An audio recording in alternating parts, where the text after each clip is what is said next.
Pride and Prejudice, written by Jane Austen. Chapter 44. Elizabeth had settled it that Mr. Darcy would bring his sister to visit her the very day after her reaching Pemberley, and was, consequently, resolved not to be out of sight of the inn the whole of that morning. But her conclusion was false, for on the very morning after their own arrival at Lambton, these visitors came. They had been walking about the place with some of their new friends, and were just returned to the inn to dress themselves for dining with the same family, when the sound of a carriage drew them to a window, and they saw a gentleman and lady in a curricle driving up the street. Elizabeth, immediately recognizing the livery, guessed what it meant, and imparted no small degree of surprise to her relations by acquainting them with the honor which she expected.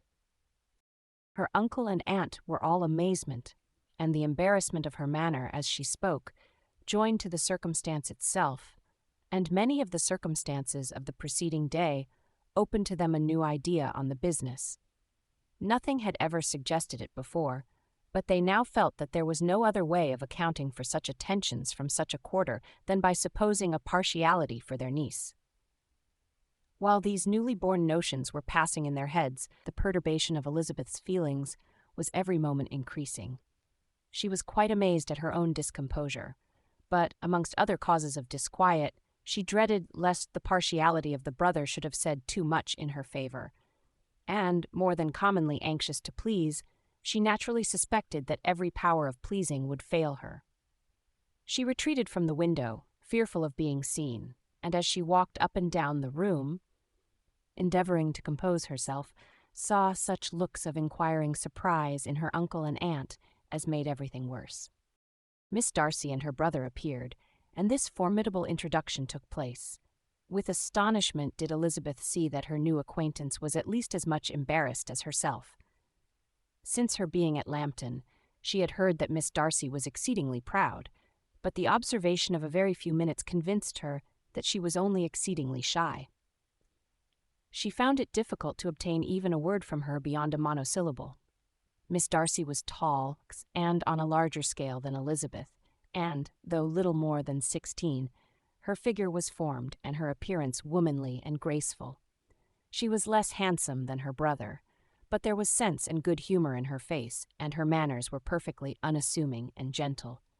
Elizabeth, who had expected to find in her as acute and unembarrassed an observer as ever Mr. Darcy had been, was much relieved by discerning such different feelings. They had not been long together before Darcy told her that Bingley was also coming to wait on her, and she had barely time to express her satisfaction and prepare for such a visitor when Bingley's quick step was heard on the stairs, and in a moment he entered the room. All Elizabeth's anger against him had been long done away, but had she still felt any, it could hardly have stood its ground against the unaffected cordiality with which he expressed himself on seeing her again.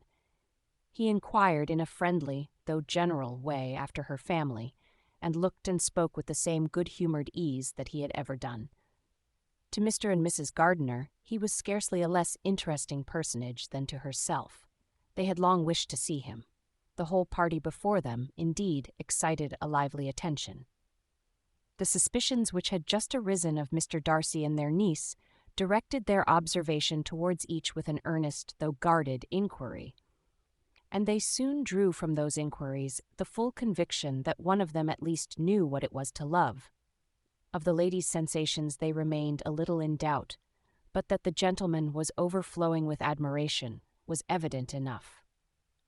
Elizabeth, on her side, had much to do. She wanted to ascertain the feelings of each of her visitors, she wanted to compose her own, and to make herself agreeable to all.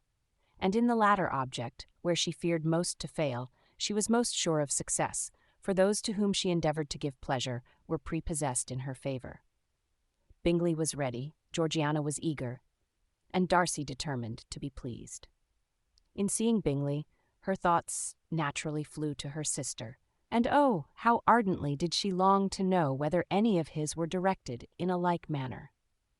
Sometimes she could fancy that he talked less than on former occasions, and once or twice pleased herself with the notion that, as he looked at her, he was trying to trace a resemblance. But, Though this might be imaginary, she could not be deceived as to his behavior to Miss Darcy, who had been set up as a rival to Jane. No look appeared on either side that spoke particular regard. Nothing occurred between them that could justify the hopes of his sister.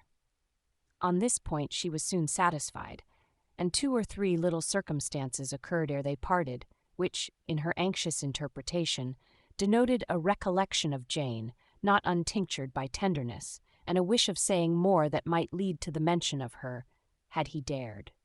He observed to her, at a moment when the others were talking together, and in a tone which had something of real regret, that it was a very long time since he had had the pleasure of seeing her, and before she could reply he added, "It is above 8 months. We have not met since the 26th of November, when we were all dancing together at Netherfield." Elizabeth was pleased to find his memory so exact, and he afterwards took occasion to ask her, when unattended to by any of the rest, whether all her sisters were at Longbourn. There was not much in the question, nor in the preceding remark, but there was a look and a manner which gave them meaning. It was not often that she could turn her eyes on Mr. Darcy himself, but whenever she did catch a glimpse, she saw an expression of general complaisance, and in all that he said she heard an accent so far removed from hauteur or disdain of his companions as convinced her that the improvement of manners which she had yesterday witnessed, however temporary its existence might prove, had at least outlived one day. When she saw him thus seeking the acquaintance and courting the good opinion of people with whom any intercourse a few months ago would have been a disgrace, when she saw him thus civil, not only to herself, but to the very relations whom he had openly disdained, and recollected their last lively scene in Hunsford Parsonage, the difference, the change was so great, and struck so forcibly on her mind, that she could hardly restrain her astonishment from being visible. Never, even in the company of his dear friends at Netherfield, or his dignified relations at Rosings, had she seen him so desirous to please, so free from self-consequence or unbending reserve, as now, when no importance could result from the success of his endeavours, and when even the acquaintance of those to whom his attentions were addressed would draw down the ridicule and censure of the ladies both of Netherfield and Rosings. Their visitors stayed with them above half an hour, and when they arose to depart, Mr. Darcy called on his sister to join him in expressing their wish of seeing Mr. and Mrs. Gardiner and Miss Bennet to dinner at Pemberley before they left the country. Miss Darcy, though with a diffidence which marked her little in the habit of giving invitations, readily obeyed. Mrs. Gardiner looked at her niece, desirous of knowing how she, whom the invitation most concerned, felt disposed as to its acceptance, but Elizabeth had turned away her head. Presuming, however, that this studied avoidance spoke rather a momentary embarrassment than any dislike of the proposal, and seeing in her husband, who was fond of society, a perfect willingness to accept it, she ventured to engage for her attendance, and the day after the next was fixed on. Bingley expressed great pleasure in the certainty of seeing Elizabeth again, having still a great deal to say to her, and many inquiries to make after all their Hertfordshire friends. Elizabeth, construing all this into a wish of hearing her speak of her sister, was pleased, and on this account, as well as some others, found herself, when their visitors left them, capable of considering the last half-hour with some satisfaction, though while it was passing the enjoyment of it had been little. Eager to be alone, and fearful of inquiries or hints from her uncle and aunt, she stayed with them only long enough to hear their favourable opinion of Bingley, and then hurried away to dress. But she had no reason to fear Mr. and Mrs. Gardiner's curiosity. It was not their wish to force her communication. It was evident that she was much better acquainted with Mr. Darcy than they had before any idea of. It was evident that he was very much in love with her. They saw much to interest, but nothing to justify inquiry. Of Mr. Darcy it was now a matter of anxiety to think well, and as far as their acquaintance reached, there was no fault to find. They could not be untouched by his politeness, and had they drawn his character from their own feelings and his servant's report, without any reference to any other account, the circle in Hertfordshire to which he was known would not have recognized it for Mr. Darcy. There was now an interest, however, in believing the housekeeper, and they soon became sensible that the authority of a servant, who had known him since he was 4 years old, and whose own manners indicated respectability, was not to be hastily rejected. Neither had anything occurred in the intelligence of their Lambton friends that could materially lessen its weight. They had nothing to accuse him of but pride. Pride he probably had, and if not, it would certainly be imputed by the inhabitants of a small market town where the family did not visit. It was acknowledged, however, that he was a liberal man and did much good among the poor. With respect to Wickham, the travellers soon found that he was not held there in much estimation, for though the chief of his concerns with the son of his patron were imperfectly understood, it was yet a well-known fact that, on his quitting Derbyshire, he had left many debts behind him, which Mr. Darcy afterwards discharged.